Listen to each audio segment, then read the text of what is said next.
Good morning, afternoon, and evening, judges. Firstly, I just want to say thank you to the organizers and the coordinators for this amazing opportunity. Look, when I first saw this topic, AI and the future of work, honestly, I felt that it was pretty obvious. I thought I could just talk about AI in engineering or AI in medicine and how it improves efficiency in those fields, right? But I thought a little deeper. If AI is truly the most complex and advanced tool that humanity has ever created, as it's said to be, then it shouldn't just transform jobs. It should transform the most difficult and complex job in the world. And that job is parenting. So I went to interview one of the best, my very own mom. See, a couple of years ago, my brother moved to a school in a completely different social environment. And over time, the skills that he picked up there started clashing with the ones at home. As a traditional family ourselves, my mom could not stand it. She said she didn't know what to do, that the methods of parenting that she used since we were children just wasn't effective anymore. So she turned to AI. She talked to it for hours, describing her situation, and learned strategies that AI collected from all over the internet and perfectly tailored exactly for her specific situation. As Canada and the world becomes more diversified, every parent situation becomes so unique that AI becomes the only tool capable of adapting to that level of complexity. But there's a second impact that I didn't really expect. Parents are lonelier than you think. My dad works overseas. My mom sees him twice a year. And when conflicts arise at home, my mom chooses to carry it alone. Not because she doesn't love him, but because she doesn't want to put that burden on him. A lot of parents carry their own weight on their shoulders because they want to avoid stressing their partner who's already going through so much. So again, my mom turned to AI, not as a replacement for humans, but as an outlet where she could think out loud without consequence and without emotional cost to someone else. But it's bigger than my mom. Parenting was never considered part of a traditional workforce. But if AI can assist in raising children, resolving conflict, and guiding emotional decisions, then genuinely what jobs are left for only humans to do? We've always believed that jobs that required empathy, as we talked about previously, emotional intelligence, and humanity are safe. But parenting contains all of these, and AI is already being a part of it. So, what we have to realize is that the future of work isn't about engineers or doctors losing jobs. Because when AI enters parenting, it's not just helping us work better, it's helping us be human better. But if AI helps raise the next generation, then who is shaping the future? AI was supposed to take over our jobs, but instead, it's entering the one role that we thought could never be replaced, not the worker, but the parent. Because parenting doesn't produce work, parenting produces people. And if AI helps shape people, then that doesn't just change the future of work, it changes who's in control of it. Thank you. Thank you, Ivan. I remember you from last year. You also stood up and used your Yeah, I body did. to communicate. Ivan was a second place winner from last year in the senior division. So congratulations and great on you for coming back and also being a finalist. Howard Lynn has a question for you. Evan, I looked at the screen as I said that that's you, because the I'm not surprised because I also a parent from Asia, right? I think, but I love your paper. At the beginning I thought now because the AI, a lot of the student can write the thesis using AI, right? But yours is not.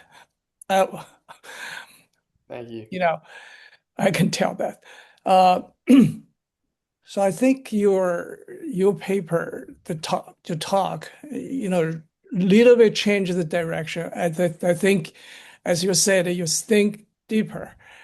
Wow, is a place for parenting, for solving cultural conflict. What a thought. Thank you. I think you said that AI in parenting is not just about the future of work. It's about the future of the world. Oh my God, that's very deep. Yeah. Thank you so much. So you answer all the questions I prepared. So maybe I ask you a different question. You talk about your own YouTube channel. You have a what? Yeah. So I'm thinking possible you can maybe this is the next step to develop some psychology agent solving parenting solution. Yeah, maybe you talk about something you're passionate about, this parenting thing. Definitely. Okay, so as I said before, the person that I interviewed was my mother because my brother, obviously, we're in a traditional household. He moved to a school in Newmarket, which isn't a very Chinese community. There's not a lot of like Asian values there. So when he brought different values back home, my mom and my brother clashed about like what a good mother looked like and what a good like student or a good son looked like, right? And they were always clashing. So my mom would actually come to me with this information because and we would just talk about it a lot. And she told me how she would. This was actually I was very surprised because I didn't know that she knew about AI and she actually could use it. So when she told me, "Oh, I'm using this AI. I'm talking to it, and it's giving me really good advice." So this just gave me a thought, right? Because I'm also I'm very interested into business, and as you said before, I have a YouTube channel, so I really like technology and things of that nature. So I was wondering, a lot of the times when I specifically use I don't really like using it the way it's just put out, right? For example, I use ChatGPT a lot of the time. ChatGPT a lot of the time is a yes AI. It says it agrees with everything you say. It never really contradicts you, right? And I think a lot of the time, when someone is trying to teach you something, like how I said, AI can teach parents how to be a better parent using all the skills posted online. You can't have a yes AI doing that, right? Because parenting is it's so not strict. Like something can be right and not right at the same time. It's different with like than any other profession in that sense. A yes AI can be detrimental to how a parent acts if it's actually listening to its advice. So if a new sort of AI was created where the algorithm wasn't specifically told to say yes and agree with everything that the parent is saying, I think that would be very, very important and a very unique and good way to actually progress with this topic more. Yeah, I even just wonder if the AI, because the develop depending on who actually developed this AI, like you compare to ChatGPT or Mhm. DeepSeek, because they're situated in different culture, right? Yeah, Context. When you ask a parenting question, maybe their solution uh, different, right? I Have you agree. tried? Have you tried? Your mom tried? Which one?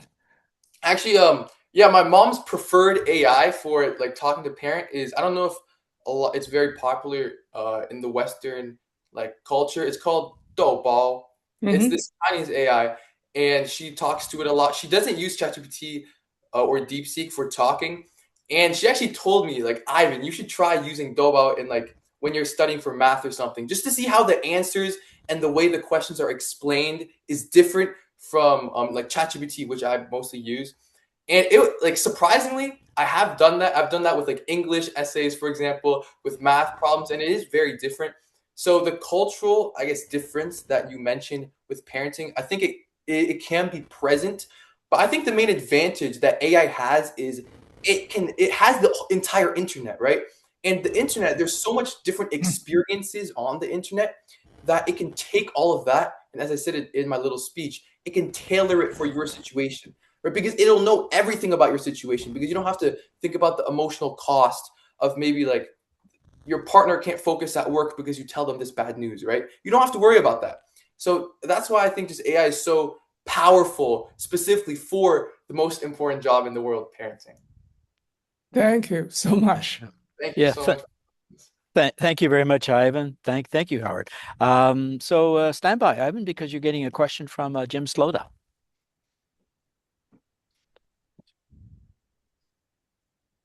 Unmute. Yeah, we can hear you, Jim. Okay, great. And great to see you again, Ivan. I love the energy, and you seem to be connected to this overall concept and question that is capturing everyone's attention in the world. It sort of took a lot of us by surprise in 2023 when suddenly we could talk to machines. And I loved your essay, and I loved the way you sort of were honest about how you got taken by surprise and knocked sideways in this. And there was a very professional way of dodging this overall question of what's happening with the future of work.